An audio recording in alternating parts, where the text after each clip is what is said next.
हमारे बच्चे अब पढ़ लिख कर सरकारी नौकरियों की दहलीज पर पहुंचने शुरू हुए थे कि वहां भारतीय जनता पार्टी ने, ये जो इनके गृह मंत्री हैं अमित शाह जी, जाते हैं 4 अक्टूबर 2022 को और ऐलान करके आते हैं, चूंकि वहां विधानसभा चुनाव होने वाला है, इस लालच में ऐलान करके आते हैं कि हम जितने भी घाटी में या पहाड़ी भाषा ही बोलने वाले लोग हैं सबको एसटी में शामिल कर देंगे।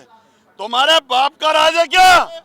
हमें यहाँ छेड़ने की जरूरत नहीं है, वरना देश की राजधानी ठप कर देंगे, ये हमारा ऐलान है। सिख गुजर, ये देखो हिंदू गुजर, ये देखो जम्मू कश्मीर, ये मुस्लिम गुजर। तो फिर अब बोलो, ये तो साले चुनाव के समय पर इस तरीके की भाषा बोलते हैं और हम प्रैक्टिकल में हैं।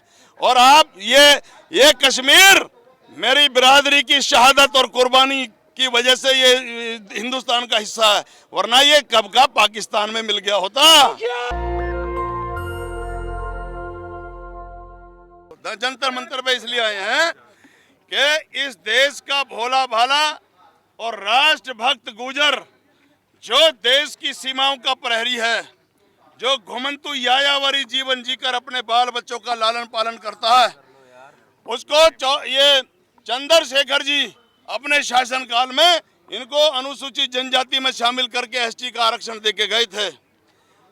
हमारे बच्चे अब पढ़ लिख कर सरकारी नौकरियों की दहलीज पर पहुंचने शुरू हुए थे कि वहां भारतीय जनता पार्टी ने, ये जो इनके गृह मंत्री हैं अमित शाह जी, जाते हैं 4 अक्टूबर 2022 को और ऐलान करके आते हैं, चूंकि वहां विधानसभा चुनाव होने वाला है, इस लालच में ऐलान करके आते हैं कि हम जितने भी घाटी में या पहाड़ी भाषा ही बोलने वाले लोग हैं सबको एसटी में शामिल कर देंगे।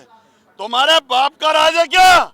हम अपने खेत में, अपनी घाटी और अपनी माटी में किसी को नहीं घुसने देंगे। इसलिए हम विरोध करने के लिए आए हैं। पूरे देश का गुजर तो एक है ही है, लेकिन हमारे साथ तमाम बिरादरियों का प्यार और आशीर्वाद और सहानुभूति हमारे साथ है। तो दिल्ली के जंतर मंतर से क्या संदेश देना चाहते हैं अब सरकार को? कीमती दिल्ली का जंतर मंतर, चूंकि ये केंद्र का मामला है, हम ये कहना चाहते हैं कि हम राष्ट्रभक्त कौम हैं। आज तक ऑपरेशन सर्वनाश चला था जो, उसमें 90 आतंकवादियों छुपे हुए थे और इनसे नहीं कोई ढूंढ पाए।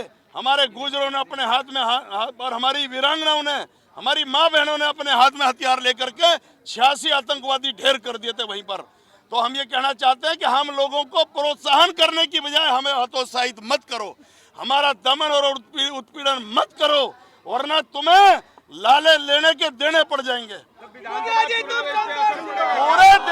पूरे देश में हम इनका पोछा मार देंगे। अगर जम्मू कश्मीर के और राजस्थान के गुजरों का आरक्षण नहीं दिया, राजस्थान में भी 72 बेटे सड़कों पर कुर्बान कर दिया हमने। 5% एमबीसी का आरक्षण मिला, वहां भी उसको अधूरा है। वो हमने मांग करी है कि उसको 9वीं अनुसूची में डालो, जिससे कि राजस्थान में एक कानून बन जाए, जिससे कि उनको कोई छेड़ ना सके। वो भी नहीं करा, उल्टा हमें छेड़ दिया जम्मू कश्मीर के गुजरों को। इसलिए हमें यहाँ छेड़ने की जरूरत नहीं है, वरना देश की राजधानी ठप कर देंगे, ये हमारा ऐलान है। मुखिया जी तुम संघर्ष करो। मुखिया जी बताइए, आप गुजर एकता की बात कर रहे हैं, तो क्या पूरे देश का गुजर समाज कश्मीर के गुजर समाज से रिलेट कर पाएगा, कनेक्ट कर पाएगा? देखो मेरी बात सुनो जी, बताइए। अरे ये सरदार जी कहाँ गए भाई? हाँ देखो, और किधर गए सरदार? चलो सुनो मेरी बात, मैं बताता हूँ।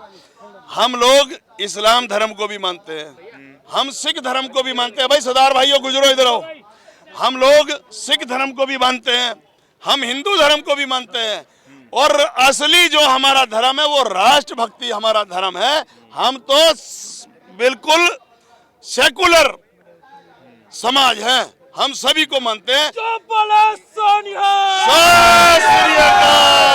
लेकिन टीवी की मीडिया ने तो सेकुलर शब्द को गाली जैसा बना दिया है। आप सेकुलरिज्म को एकदम गर्व से बात कर रहे हैं। देखो, जब हम गर्व से हम प्रमाणित कर रहे हैं ना, ये देखो सिख गुजर, ये देखो हिंदू गुजर, ये देखो जम्मू कश्मीर, ये मुस्लिम गुजर। तो फिर अब बोलो, ये तो साले चुनाव के समय पर इस तरीके की भाषा बोलते हैं और हम प्रैक्टिकल में हैं।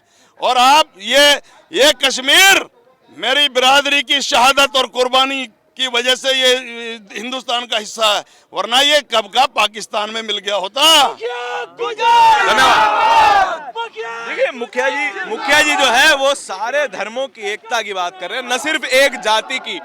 और आपको ये ताकत आप गुजर समाज की ये दिखाई दे रही है कि कितनी बड़ी भीड़ जंतर मंतर पर है, लेकिन टीवी मीडिया इसको पूरी तरीके से इग्नोर करने की कोशिश कर रहा है।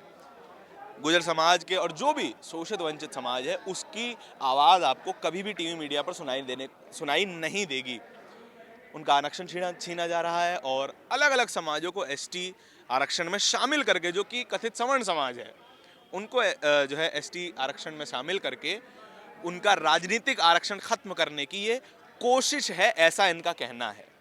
और जो नौकरियों में आरक्षण है, शिक्षा में आरक्षण है, वो प्राइवेटाइजेशन के थ्रू खत्म हो ही रहा है, क्योंकि प्राइवेट कंपनियां कभी भी आरक्षण नहीं देंगी। वो साफ और सीधी बात है।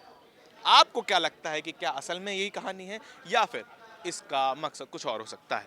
कमेंट सेक्शन में जरूर बताइएगा। कैमरे के पीछे मेरे साथी आशीष के साथ नेशनल दस्तक के लिए धारण की रिपोर्ट। धन्यवाद। नेशनल दस्तक की आपसे गुजारिश है कि अगर इसको बचाना चाहते हैं तो नेशनल दस्तक को सब्सक्राइब करने के लिए रेड कलर के सब्सक्राइब बटन को दबाएं, फिर बेल आइकन की घंटी दबाएं।